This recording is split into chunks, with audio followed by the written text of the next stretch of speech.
భీమవరంకు డిస్కౌంట్ల పండుగ తెచ్చింది కేకే స్టోర్స్. ధరల్లో చౌక చౌక. KK stores, PP road, Bhimavaram.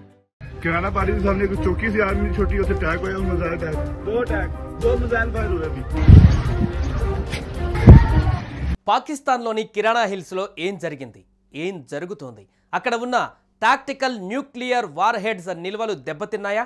కిరాణా హిల్స్ నుంచి అనుధార్మికత లీక్ అవుతుందా?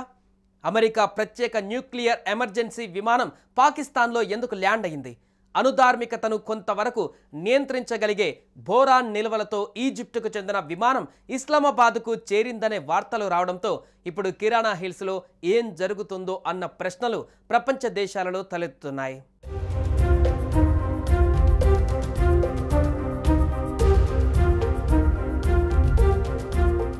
పాకిస్తాన్లోని పంజాబ్ ప్రావిన్స్ పరిధిలో సర్గోదా జిల్లాలో కిరాణా హిల్స్ ఉన్నాయి. వీటి వైశాల్యం 68 చదరపు కిలోమీటర్లు కాగా 39 కిలోమీటర్ల వ్యాసార్థంలో పాకిస్తాన్ రక్షణ శాఖ తన స్థావరాలను ఏర్పాటు చేసుకుంది. ఈ కొండల్లో 10 కిలోమీటర్లకు మించి సొరంగాలను నిర్మించిన పాక్ వాటిలో చిన్నపాటి న్యూక్లియర్ వార్ హెడ్ నిల్వలను భద్రపరిచినట్టుగా వార్తలు వస్తున్నాయి. భారీగా విధ్వంసం సృష్టించే అనుదాడులు నూర్ఖాన్ ఎయిర్ బేస్ సమీపంలో ఉన్నట్లు అంతర్జాతీయ మీడియాలు సైతం చెబుతున్నాయి. 1980-89 మధ్యకాలంలో కిరాణా హిల్స్ పైన పాకిస్తాన్ టాక్టికల్ న్యూక్లియర్ పరీక్షలు నిర్వహించినట్లుగా 2023లో the Bulletin of the Atomic Scientists నివేదిక వెల్లడించింది. ఇదే నివేదికలో వార్ హెడ్ల నిల్వల ప్రస్తావన రావడం విశేషం. ఇక్కడ ఆయుధాల గ్రేడ్ ప్లూటోనియం ఉత్పత్తికి ఉపయోగించే 4 బర్జాల రియాక్టర్లు ఉన్నట్లు అప్పట్లో వార్తలు వచ్చాయి.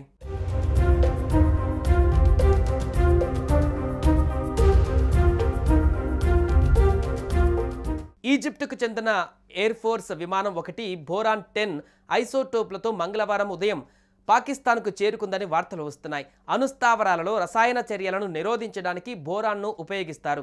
ఇలాంటి రసాయనం పాకిస్తాన్కు అవసరం పడిందంటే రేడియేషన్ లీక్ అనేది నిజమే అయి ఉండవచ్చని చాలామంది కామెంట్లు చేస్తున్నారు. కాగా ఈ రేడియేషన్ లీకేజ్ అంశాన్ని అటు అమెరికా అధికారులు ఇటు భారత సైన్యం ఖండించాయి.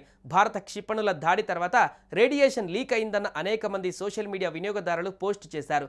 ఇంతలో పాకిస్తాన్ ప్రభుత్వం జారీ చేసిన రేడియాలజికల్ సేఫ్టీ బులెటిన్ అని చెప్పుకునే ఒక లేఖ కూడా వైరల్ అవుతూ ఉంది. ఉత్తర పాకిస్తాన్లోని అణు కేంద్రం వద్ద రేడియేషన్ లీక్ అయిందని ఆ లేఖలో ఉంది. ముఖ్యంగా ఈ లేఖలో పాకిస్తాన్ ప్రభుత్వ లోగో ఉంది. Ministry of climate change and environment coordination పేరుతో ఆ లేఖ ఉంది.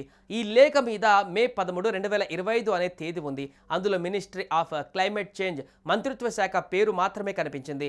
ఎన్విరాన్మెంట్ కోఆర్డినేషన్ మీద ఎలాంటి ప్రభుత్వపరమైన శాఖ కనిపించలేదు.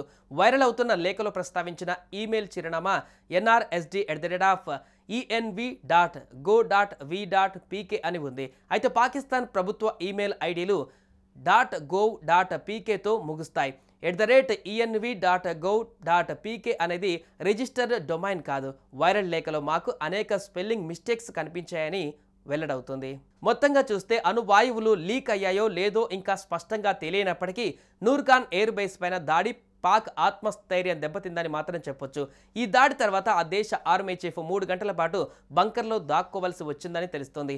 ఈ దాడుల కోసం భారత బ్రహ్మోస్ క్షిపణులను ఉపయోగించి ఉంటుందని విశ్లేషకులు భావిస్తున్నారు.